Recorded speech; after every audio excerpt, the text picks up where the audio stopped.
In John Brown's time, he tried many ways to abolish slavery in the U.S. And although none of his attempts to abolish slavery, they did help eventually end it. And while most people think of the Civil War for the abolishing of slavery in the U.S., there were many abolitionists who tried their own tactics to end slavery. Some of these people were aggressive and would start battles, one of these people being John Brown himself.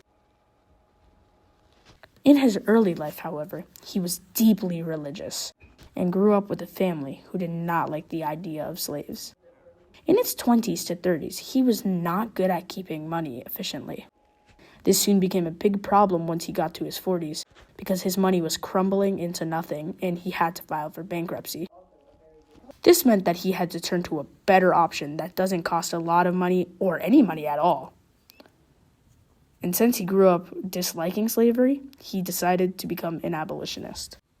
When states started to vote on the matter of slavery, Brown moved to Kansas to try and persuade people to not have slavery in this new and upcoming part of the U.S. What really made him angry was that the majority of people chose for everybody in the state to not be free and add on to the states with slavery, even after all the work Brown put in to make sure everybody could have equal rights. This is really what pushed Brown on the edge and what really made him want to become violent with these people who did not like the fact everybody deserved equal rights. John Brown was a very bold man who would do a lot to help captured slaves. This is shown by his raids, with his most famous one being Harpers Ferry and his less known one, but still important, Potawatomi raid. First, let's talk about the raid of Potawatomi. The Potawatomi raid took place from May 24th to May 25th in 1856, and Brown, 5 of his sons, and 3 other associates went to Potawatomi Creek where they searched and hunted for any pro-slave activists. He did this because of the sacking of Lawrence, Kansas, where multiple pro-slave activists attacked the town. The sacking of Lawrence backfired on the sackers because one of them was killed by a pedestrian in Lawrence. John Brown and his men killed 5 pro-slave activists. Within a couple of days and weeks, many had known about this raid Brown had performed. Most abolitionists were amazed by Brown's ability to not get caught in having a successful raid. While most abolitionists liked that John Brown did this, pro-slave activists were not so happy. Then, on one fatal day in August of 1856, Brown's son, Frederick Brown, was shot and killed in PA. Well, now it's time to talk about the raid of Harpers Ferry. The raid took place at Harpers Ferry on October 18th in 1856. This was one of the major battles that started the Civil War. Although the raid was on one day, it took Brown years to organize it. In these years, he found people who would help battle in the raid, others who would help fund it, and where and when to have it. After he thought for a bit, he decided to capture the U.S. arsenal at Harpers Ferry. He then found people who could fund the raid, which were some other abolitionists who wanted to help. And the last thing he needed were raiders, and he found 5 slaves who had escaped, giving them freedom he wanted for all slaves. And he found fellow abolitionists, 3 of which were his sons. Now that he had those 3 things, he needed to find a place to stay and what weapons he needed to have during the fight. He found a little farmhouse right across from Harpers Ferry where they would put their arsenal.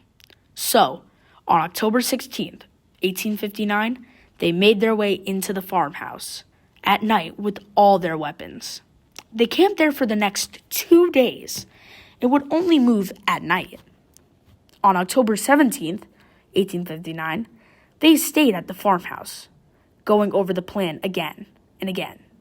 Finally, on October 18th, 1859, they made their way to Harpers Ferry, where they cut down the telegraph wires and took out any lights that were on. From this point on, they captured slave owners in Harpers Ferry and offered the slaves guns to help fight once law enforcement got there.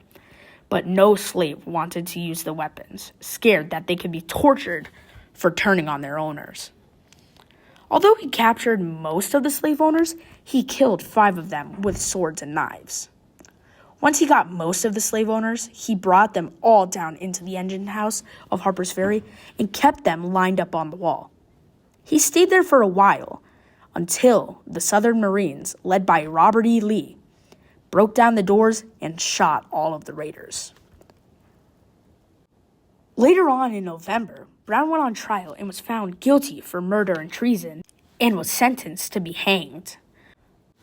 One primary source, that was a note from him, quotes, "I, John Brown, am quite certain that the crimes of this guilty land will never be purged away but with blood. I had vainly flattered myself that without very much bloodshed, it might be done." This was telling the world that the raid wouldn't be forgotten unless there was a lot of fighting, and how he thinks that they can stop slavery without too much fighting. Although he was sentenced in November, he had injuries, so they let him recover a bit before he was hanged. He was hanged on December 2nd, 1859, in Charlestown, West Virginia. While some abolitionists thought that John Brown was crazy and didn't deserve to be hanged, some abolitionists and slaves thought that there was some hope to free the slaves after this raid happened. There was even a song made because of John Brown that is called John Brown's Body.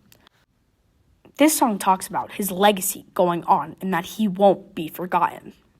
Although this was the end of John Brown, his legacy goes on beyond this song.